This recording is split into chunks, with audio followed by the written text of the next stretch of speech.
Hola, ¿qué tal? Buenas tardes, bienvenidos a una nueva edición del programa Hay Vacantes. Esta vez estamos en casa de Eduardo Ruiz Aviñón, director de teatro, y pues vamos a platicar con él. Eduardo, muchas gracias por habernos recibido. Pues no hubo de otra, así que Te quiero decir por habernos bienvenidos. invitado, pero la verdad es que te caímos así. Muy bien, aquí, Invitamos a aquí es su casa. Muchas gracias, Eduardo.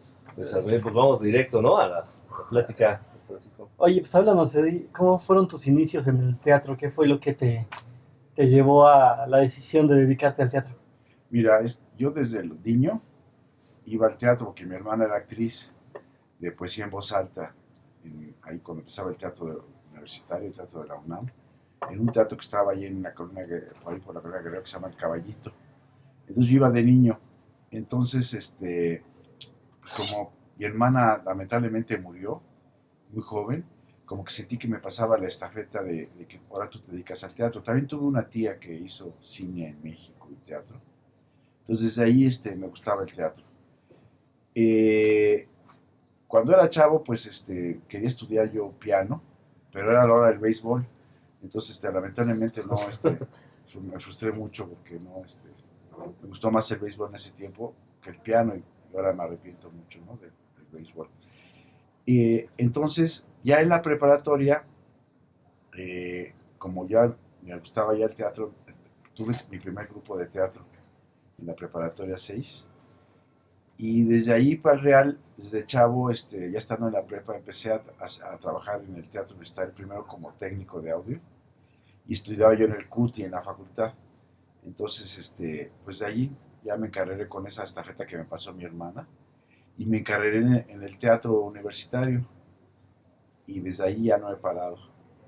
Y nunca hubo dudas, desviaciones así de camino de, bueno, ahora quiero tal carrera, pero no quiero dejar el Te digo, teatro. quería ser futbolista un tiempo, pero entré a la América, entonces como había mucha grilla ahí, pues afortunadamente, además me cambié de la colonia Narvarte a la colonia a Coyoacán, entonces cambiaron mis amigos que eran pamboleros, beisboleros, y entonces también estuve ya en la prepa 6 un poco sin amigos, y entonces ahí fue cuando me causé ya derechito, y siempre quise ser director, aunque actué varias veces, pocas, pero siempre quise ser director. Entonces, como no había escuela de dirección en ese tiempo, estudiaba teatro en la facultad y en el CUT, como te digo, y me dediqué más bien a ser asistente de dirección de varios directores de esa época para empezar a aprender la dirección.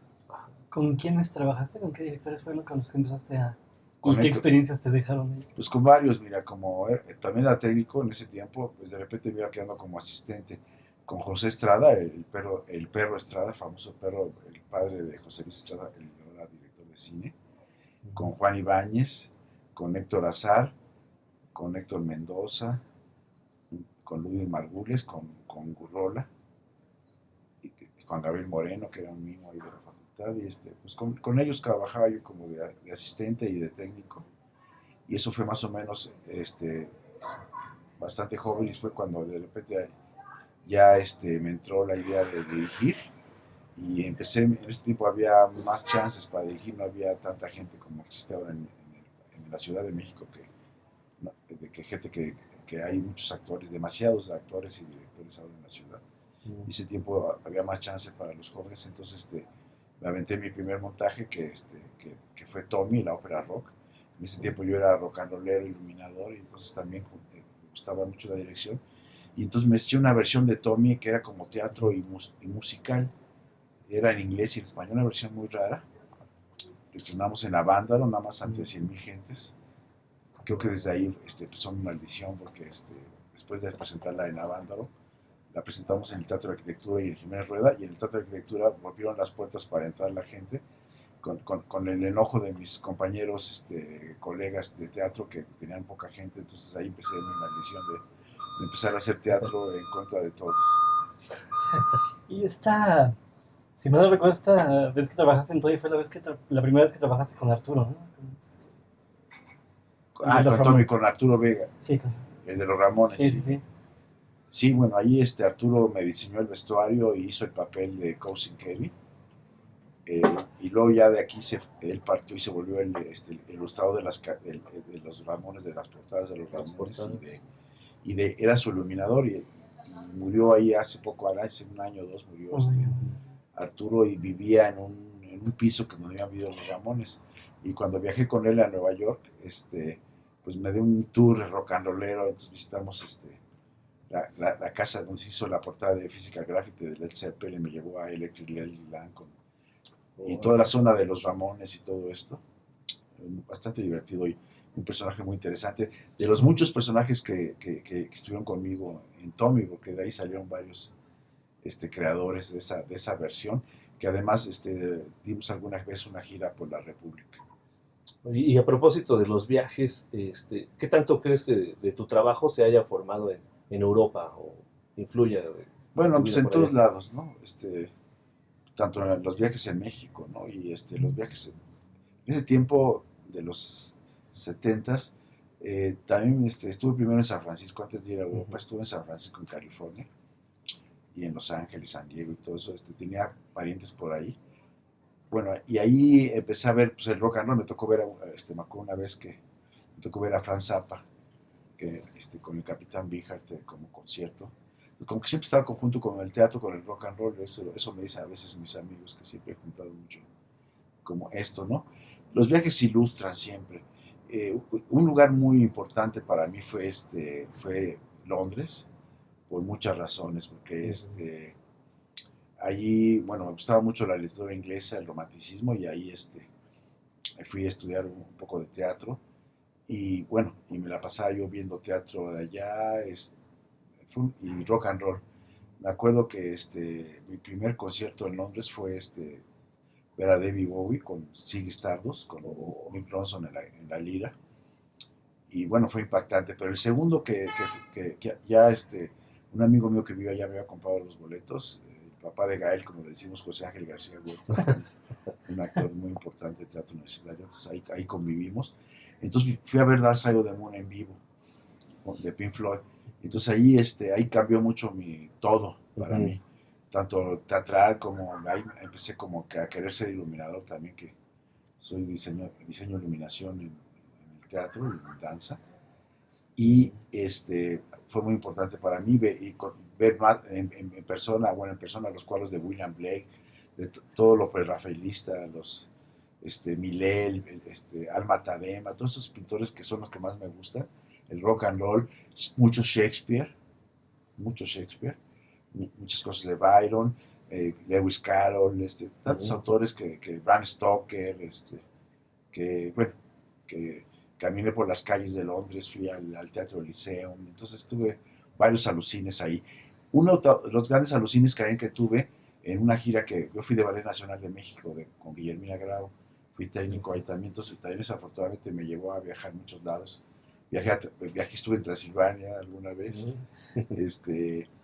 pero un lugar donde me impactó mucho y de veras que me gustó mucho, me marcó, fue un lugar que se llama el Sacro Bosco di Bomarzo, el Parque dei Mostri, que está a 1 hora de Roma, en Italia. Fue una mañana muy chistosa porque yo había quedado con un técnico del Teatro del Bosque, Fred Solares, de ir, porque tenemos un día libre, estábamos en una villa de artistas en Roma, hospedados. Entonces había un día libre, entonces todos habían decidido ir a Florencia. Entonces yo no conozco Florencia, lamentablemente, porque quise ir a Bomarzo. Entonces me levanté en la mañana para ir con el señor que había quedado conmigo de ir. Me metí a un cuarto que no había llaves en esa. Me metí a un cuarto y estaba una gente dormido, y fui a despertar porque pues, pensé que se me hacía tarde, y de repente destapé la cama. Mi amigo Fred Solares, sino era un señor de barba, de pelo blanco, ¿sí? Entonces, pues me llevó una sorpresa porque no sabía quién era, ¿no? Y entonces, pero afortunadamente no se despertó, sino que pude echarme para atrás, así con los pasos como de caricatura, salirme y cerrar la puerta y no se dio cuenta. Entonces me fui solo a Bomarzo. Me había levantado tarde un poco también yo, entonces me fui a Termini, que es el lugar de los trenes ahí en Roma, y me encaminé a Marzo y tenía que tomar otro tren en Attigliano. Entonces llegué como a la 1 de la tarde. Entonces, ya cuando llegué a Attigliano y quería ir a Bomarzo, ya que ya no había taxis para ir, entonces, pues yo ya había estado ahí, yo creo que en antiguos tiempos, y porque pasaron cosas muy maravillosas ahí, mágicas, terriblemente mágicas, esa vez porque después de regresar a ese lugar hice como 7 obras seguiditas. Bueno, entonces de repente me encaminé a pie, así como turista gabacho, y de repente saliendo de Atiliano, se paró un granjero, y me dijo, ¿para dónde va? Pues voy para Bomarzo. Pues yo paso por ahí. Entonces ahí me enfilé, llegué a Bomarzo como a la media hora, como a las 2 de la tarde, algo así. No había nadie, nada más que una mujer que cuidaba el bosque. No había nadie, nada más yo solo. Entonces ahí tuve un viaje interestelar, alquímico, que yo no sabía, porque hasta luego leí un libro sobre Bomarzo de una escritora catalana, que lo que yo hice esa vez, sin saber, era un viaje alquímico, porque cruzabas el mar, bajabas al inframundo, y luego ibas subiendo otra vez. Entonces es un lugar maravilloso donde el duque de Orsini creó en el Renacimiento un parque con puras monstruos, figuras gigantes de seres no cristianos. O sea, había un Zeus, había Un fauno. fauno gigante, una garganta gigante que sentías que se cerraba, unos elefantes gigantes, una maravilla, todos con musgo, es un lugar maravilloso. Entonces hice ese viaje y sin saber, y luego ya me enteré de que lo hice, y lo hice a la perfección, porque además está hecho para eso, o sea, para bajar y subir.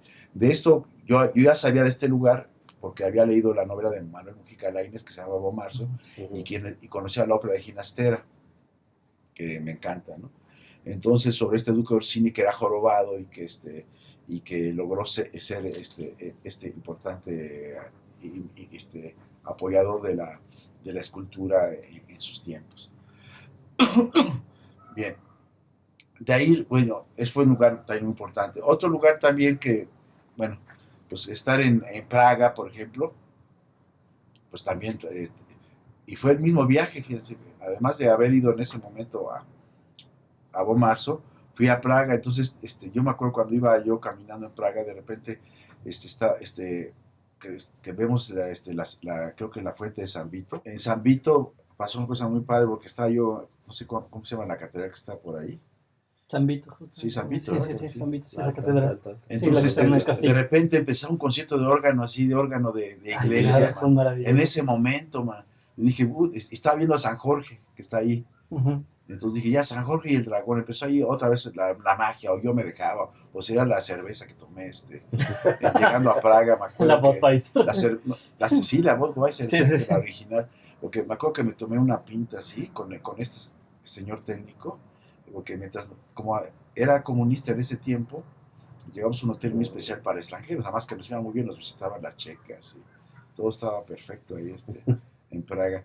Entonces, esa caminata, después del órgano, caminé por la calle de los alquimistas, estuve en la casa de Kafka, y luego llegué al cementerio judío. Entonces, todas mis lecturas de adolescente ahí, se me apareció el Golem, etcétera. Entonces, y Praga, pues, que es una ciudad tan hermosa, más hermosa que París para mí, ¿ves? Uh-huh. Y me tocó otoño.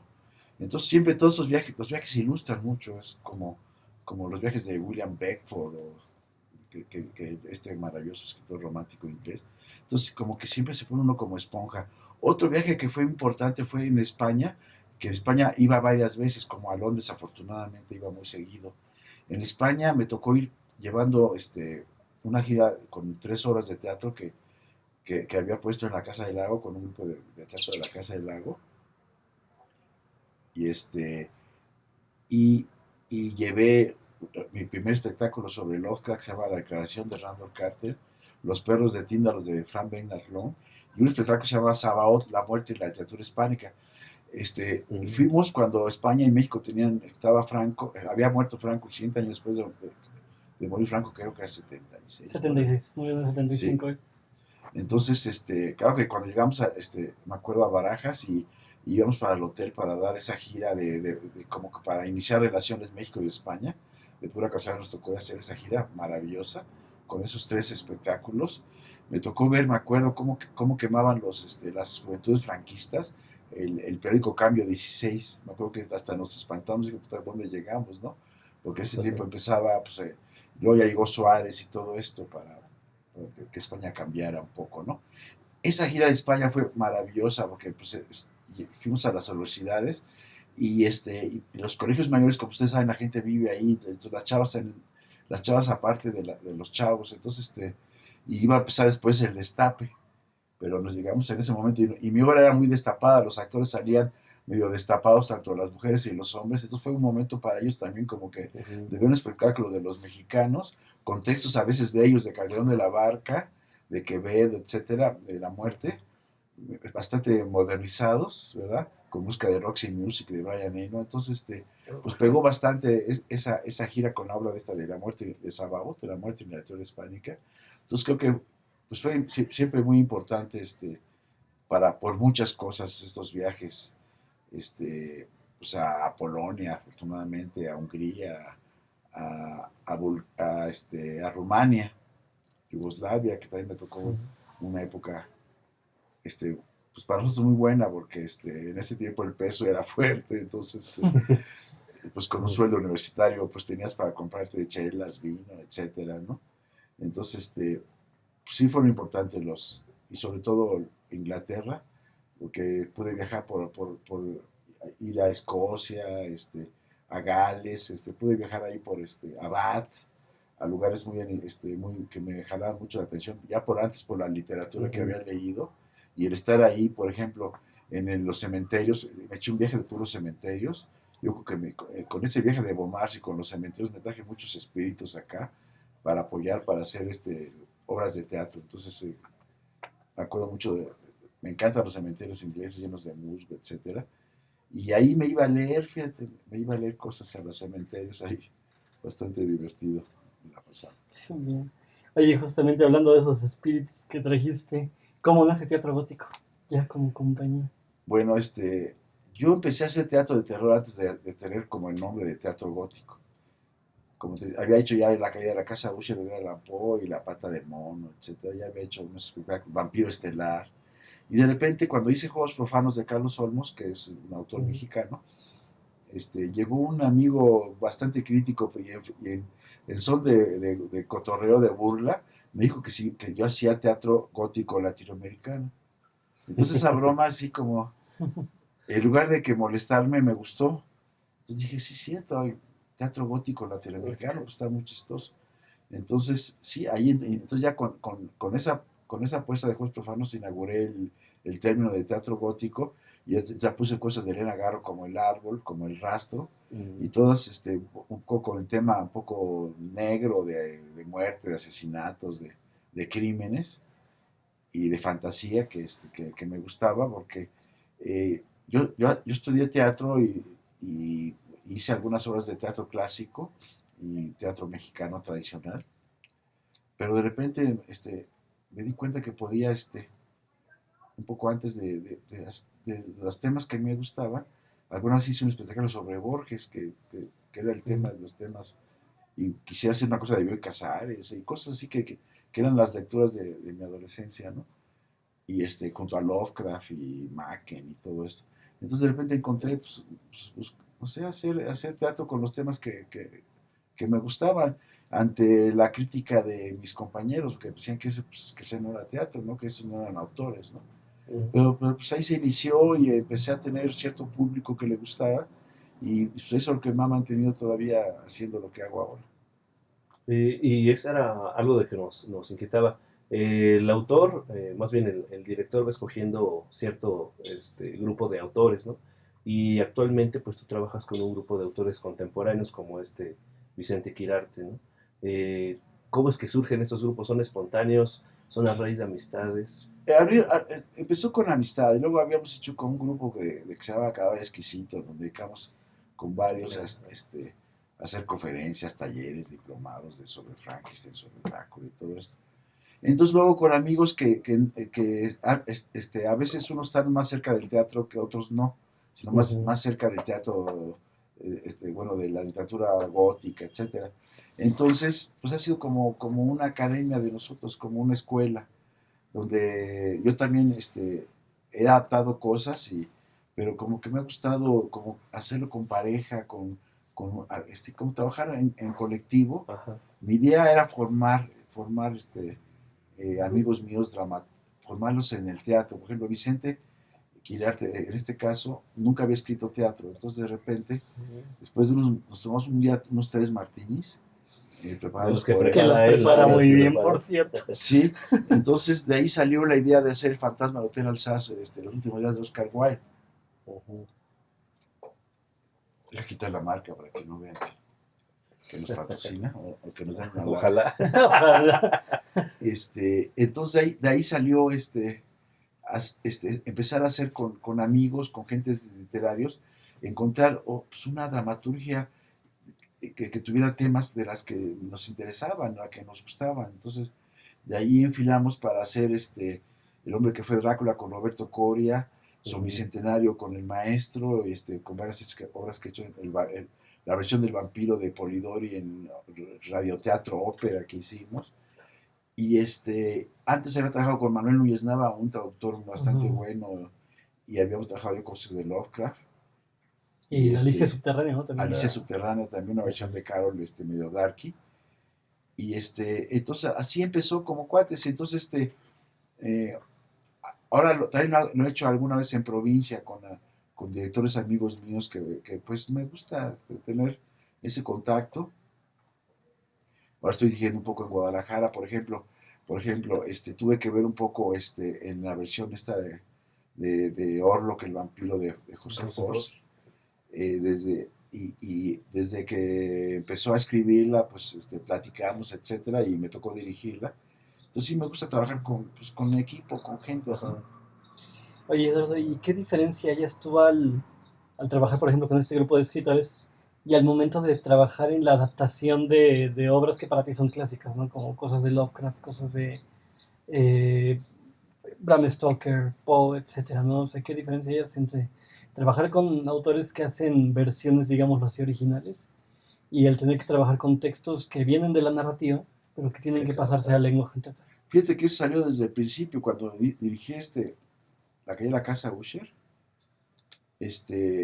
Pues es un cuento, encontré una adaptación para ópera de Debussy y la hice guión mío. Entonces como que siempre me metí en ese tipo de problemas luego graves de cómo hacer la literatura, hacerla teatro, ¿no? Entonces yo creo que porque por tantos años en el teatro como que he encontrado, bueno, sí estudié Stanislavski, Artaud, mi favorito es Peter Brook, entonces todos los grandes maestros del teatro, pues como que me enseñaron y el trabajar tanto en teatro, dirigí tantos años, encuentras un lenguaje personal, entonces ahora tengo como que ese juego de que voy a agarrar, cuando doy cursos de radio, de teatro, de adaptación, como, a ver, díganme qué texto quieren adaptar y lo adaptamos, no sé cómo, porque el teatro que hago tiene mucho que ver con la radio y con la imaginación también, no es un teatro realista, entonces como que en mi teatro sugiero ambientes, atmósferas, y como diseño audio e iluminación, trato de juntar todo esto que he aprendido en el teatro, y entonces pues hago este tipo de cosas.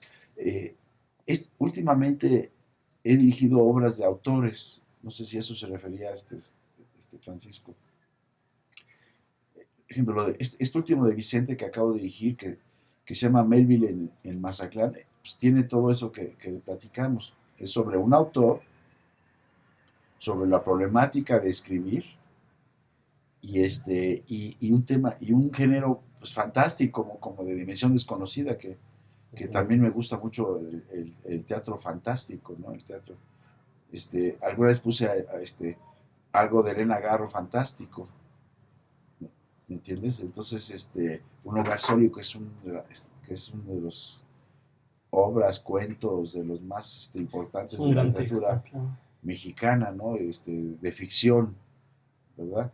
Entonces, y bueno, yo he puesto autores como Lope de Vega, de repente, como que sí me gusta, hago mucho más de terror y todo eso, pero siempre de repente es bueno refrescarse y hacer la parte luminosa de, por ejemplo, del teatro también.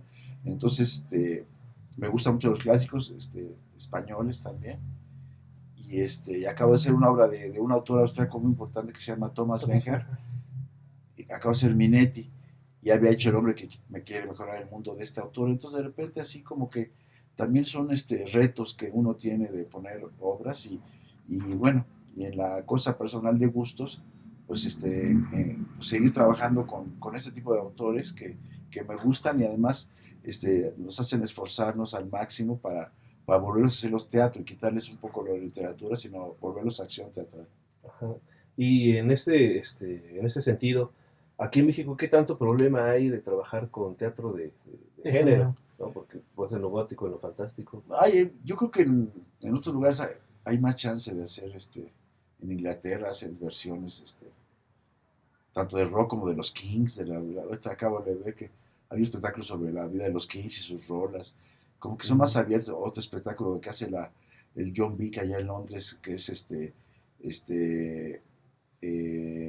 la canción del antiguo marinero, De Coleridge. de Coleridge, Bueno, en teatro para niños, y acaban de pasar aquí ujú. en el cine La isla del tesoro de Stevenson, como que están más abiertos a este tipo de autores que aquí, bueno, ha costado mucho trabajo, ya cada vez, a veces soy más aceptado, pero sí ha sido una lucha contra los compañeros de teatro de que es un género que pues, no les atrae, pero afortunadamente atrae tanto a muchos jóvenes como de repente a señores loquitos como yo que les interesa este tipo de autores y ver cómo se puede hacer teatro, que en el cine, como que en la tele, como que es un poco, no más fácil, pero sale más, porque como tienes todos los recursos para hacerlos, los efectos y todos los cambios de tiempos y todo esto, en el teatro como que uno busca otros lenguajes visuales Sí.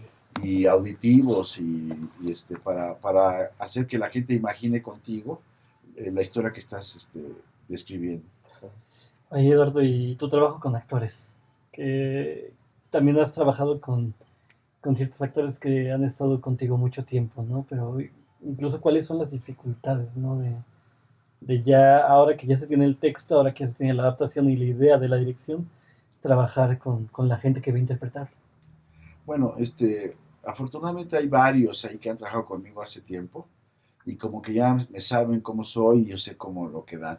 Y actores que fácilmente imaginan. A veces me ha tocado dificultad para que ciertos actores entren en este género, ¿verdad?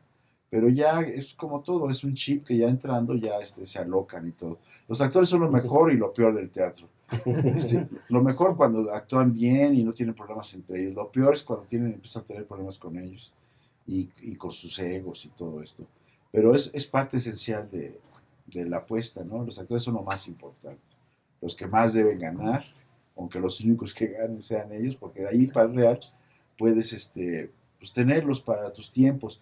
Eh, Hubo un rompimiento terrible y horrible, y sigue habiéndolo cuando el teatro universitario o el teatro, entre comillas, cultural, era muy difícil vivir de él. Los actores, entonces muchos de ellos tuvieron que emigrar a la televisión, seguir haciendo teatro, pero emigrar a la televisión para sobrevivir. Y Ujú. porque, pues por algo, para no morirse de hambre, lamentablemente, ¿no? Porque sí es difícil vivir el teatro cultural. Entonces, muchos actores han ido para allá, para la tele. Y bueno, y sí ha mermado sus carreras porque como que algo pasa. Son pocos los que pueden hacer siguiendo haciendo teatro y televisión y cine sobre todo, ¿no? Entonces, pues afortunadamente hay unos que han trabajado con Gurrola, como Mauricio Davison, conmigo, directores así como que Gurrola fue el director, el primeros directores que rompían con todo un esquema. Entonces, y muchos chavos ahora se acercan y siempre son bienvenidos. Y lo bueno creo que en mis puestas, los actores, además de tener un grupo profesional y un grupo que no les gusta mucho los problemas, porque somos medio medio niños en mis grupos, porque como es el teatro, to play, es jugar, entonces jugamos, entonces cuando un actor se divierte con su trabajo y hace arte, porque el teatro tiene unas formas de, de curación, de cambio, de lograr así de repente, tú llegas a un ensayo y no tuviste un altercado en el coche con alguien o tuviste problemas con tu pareja, ¿me entiendes? Si tienes problemas, de repente llegas a ensayar y el teatro de repente ensayas y sales alivianado, purifica mucho y entonces, igual como público de repente o como director, de repente el arte logra que todos tus momentos más negros, más negativos, de repente, hasta eso sirve en el teatro, que de repente puede llegar muy negativo a un ensayo, y el llegar negativo me hace ser más crítico mío y de los actores y del texto, y entonces esos momentos negativos de repente el teatro los purifica y los hace iluminación para mí, para los actores, para comprender o para ir más allá de lo que habíamos pensado. Incluso van más allá del texto, ¿no? Muchas veces. Uh-huh. Imagino que ahí se encuentran todas las voces. Y en este ejercicio del teatro, imagino que es difícil mediar entre la voz del texto o del autor, del director y de los actores. ¿Cómo hace Eduardo para saber que esa mezcla, esa nivelación está en el punto más exacto? Siempre habrá un equilibrio. En el teatro contemporáneo tienes que tener un buen texto, creo, una buena historia. Uh-huh. Ese es el mapa para llegar al tesoro, una buena historia, ¿no?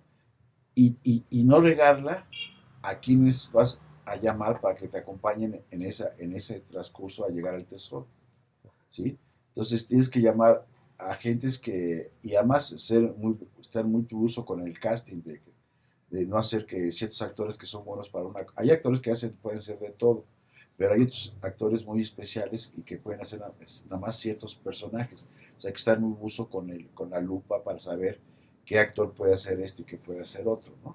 Eso es uno. Y con el autor, pues en algún tiempo, y eso lo da la experiencia, puse alguna obra de Hugo Argüelles, ¿sí? El ritual de la salamandra, la puse en Washington esa. Era una obra que me atraía mucho porque Hugo fue un dramaturgo muy importante del humor negro, de la crítica a la familia. Entonces Hugo no permitía que nadie, ni Julio Castillo ni nadie, le cortara nada a su texto. Entonces en un tiempo puse autores que ponía si habían de 3 actos, como que tenía que trabajar muchísimo para no cortarle nada. Ahora ya la experiencia me da chance de repente, vivos o no vivos, darle tijera, porque cuando uno le mete el microscopio del el ensayo diario, que escuches el texto diario, te vas a dar cuenta que ciertas cosas se caen o les hace falta algo. Que literariamente son muy buenas, pero que a la hora de la escena... Sí, en su tiempo funcionó para algo, pero en este tiempo contemporáneo, no. Esta obra recordando lo de Hugo Argüelles que dirigí de Washington, unos días en inglés y otros días en español, es una obra muy importante, se trataba de la visita del Papa, el polaco, ¿cómo se llama? Juan Pablo II. Sí, bueno, sí. Wojtyła iba a decir su nombre. Sí. Vino a México, entonces Hugo hizo una obra padrísima de que y además una crítica también al gobierno, que un personaje del PRI es el que había tocado atender al Papa. Entonces, ya que se había regresado a Roma, se quedó con las cosas que usó el Papa, incluyendo un pato, que es un pato, que es donde se hacía pipí, se supone que el Papa. Entonces lo tiene como una cosa sagrada y la historia la pone en su chimenea él. Entonces, de un juego de los hijos de este señor, empiezan a jugar de que podía ser como la lámpara de Aladino. Entonces, en un momento le frotan al pato del Papa y empieza a causar, a causar milagros.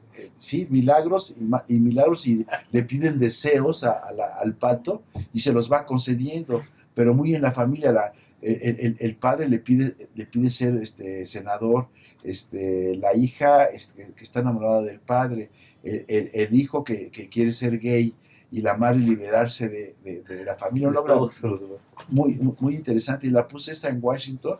Ya la había puesto aquí Marta Luna con la escenografía de Alejandro Luna, muy padre en el Teatro Universitario, pero yo como quise muy versión, y mi versión era como mágica, porque de repente tenía de escenografía en un teatro muy raro, de dos frentes, tenía una chimenea, y mi mujer había hecho un cuadro del Papa, y de repente puse el cuadro del Papa, y como era un foro muy especial, se podía hasta poner cosas atrás de la pared, entonces le puse un reflectorcito, y entonces cada vez que causaba un milagro, se iluminaba el Papa, iluminaba. Entonces era muy chistoso ese toque que le di a esa apuesta. Oye, Eduardo, y justo hace un momento hablabas, ¿no? De tu experiencia en radio, has hablado mucho de tu gusto por la música. Finalmente son elementos que ya se han combinado bastante estos elementos multidisciplinarios, ¿no? En tu lenguaje teatral, ¿no? Incluso ahora en Melvin, en Mazatlán, una buena parte de tu escenografía, digamos así, está en video, ¿no? Entonces, ¿qué hayas en esta serie de elementos, ¿no? Sobre todo en la música y en la iluminación, Video me gusta pero en tu mucho, experiencia en radio, etcétera. pero tiene que, de repente lo veo muy ilustrativo, de repente como que hay muchas obras de teatro, es como la tercera dimensión en cine, Sí. que es padrísima, pero de repente hay unas que le queda y otras que no le queda. Entonces yo estaba reacio, he usado creo que en 3 obras el video, porque pues, lo ha pedido la obra, pero a veces no, como que tengo mucha bronca con el video si no está hecho de una forma especial para la obra. Recuerdo que algunas de mis loqueras antes de haber tanto video es que había proyectores. Entonces, hay una obra de Philip Glass que se llama, ¿cómo se llama? Mil planetas, algo así. Una obra de ficción, es un monólogo de Philip Glass padrísimo, de un marciano que llega a la Tierra. Entonces, un día quise poner esa obra.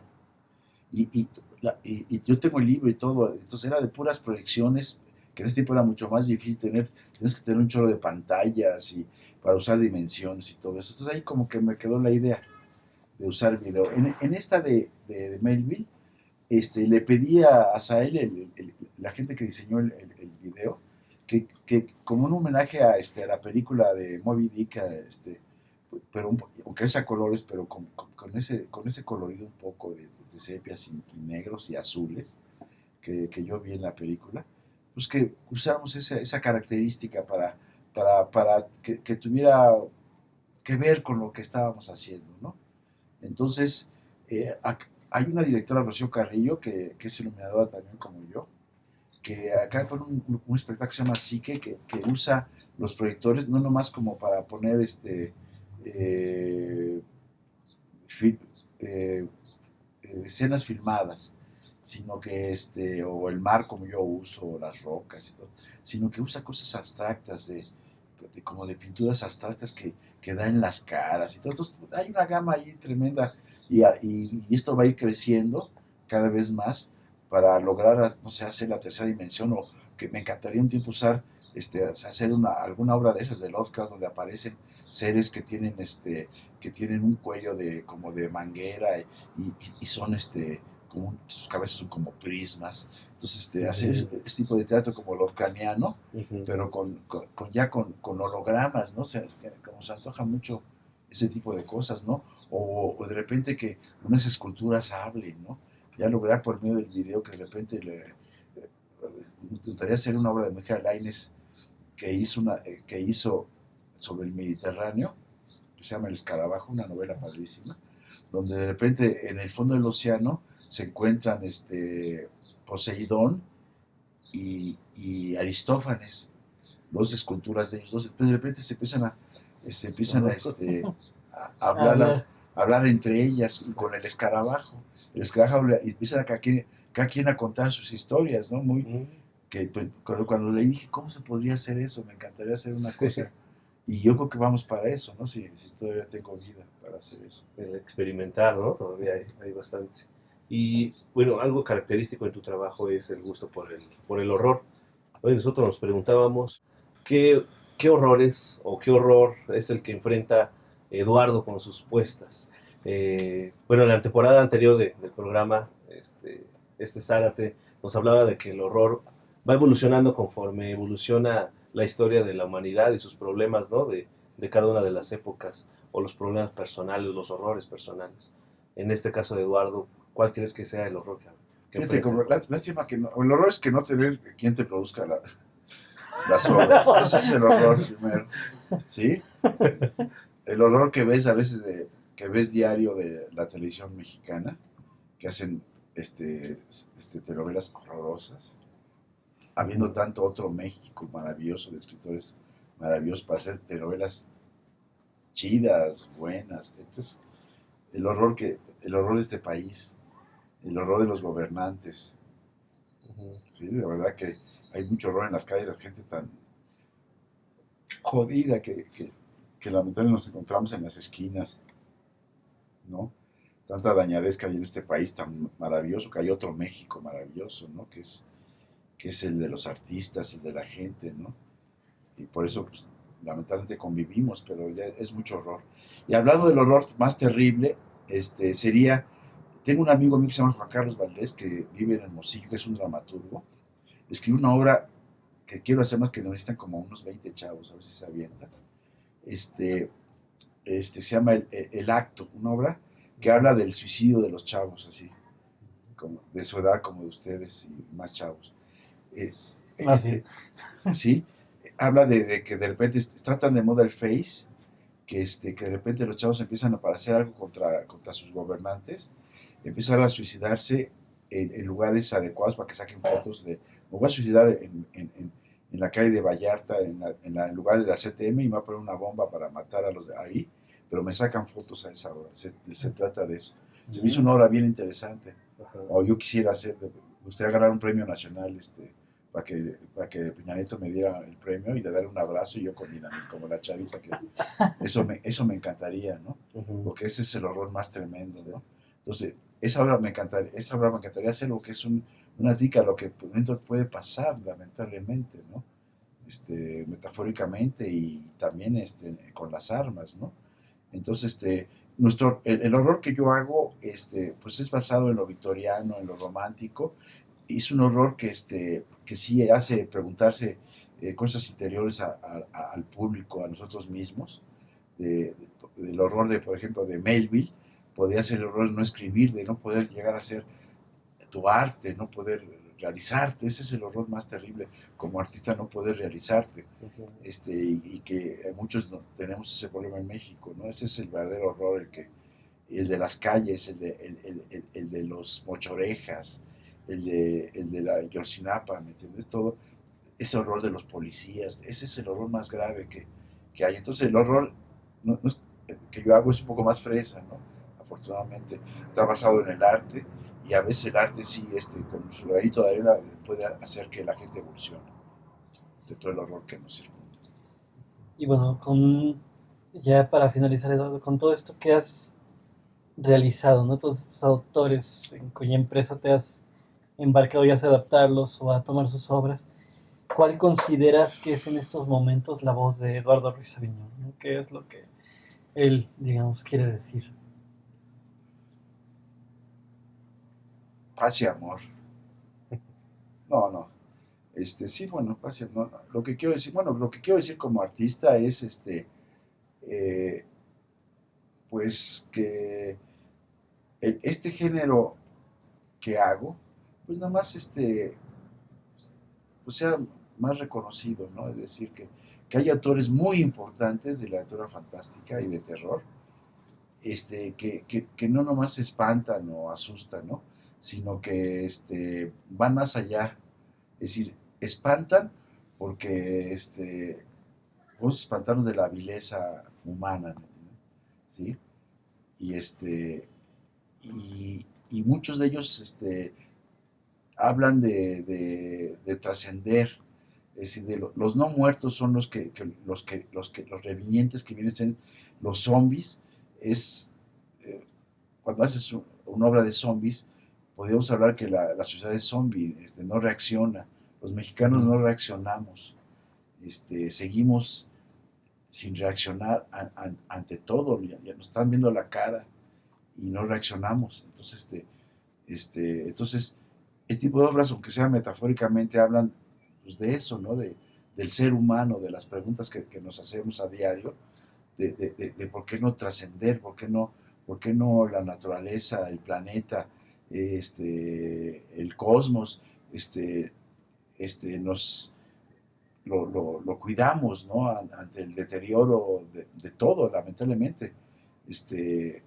Hemos destruido casi el planeta y no veo una sociedad que despierte. A veces con mi hija me doy cuenta de que ella sí quiere que habrá algunos nuevas generaciones que logren juntarse y hacernos ver a este mundo de empresarios, del dinero, que hay cosas más allá de esto, ¿no? Entonces, esto es lo que quisiera hacer con mi grano de arena en la vida y en lo que me queda y en el teatro. Bien, pues muchísimas gracias, Eduardo, por haber Gracias. aceptado la invitación. Muchas gracias también a ustedes por habernos acompañado en esta nueva emisión de Hay Vacantes. Y pues los vamos a dejar con un fragmentito de la obra Melvin en Mazatlán. Y pues de nuevo, muchísimas gracias por habernos acompañado y hasta la próxima. Gracias, nos vemos.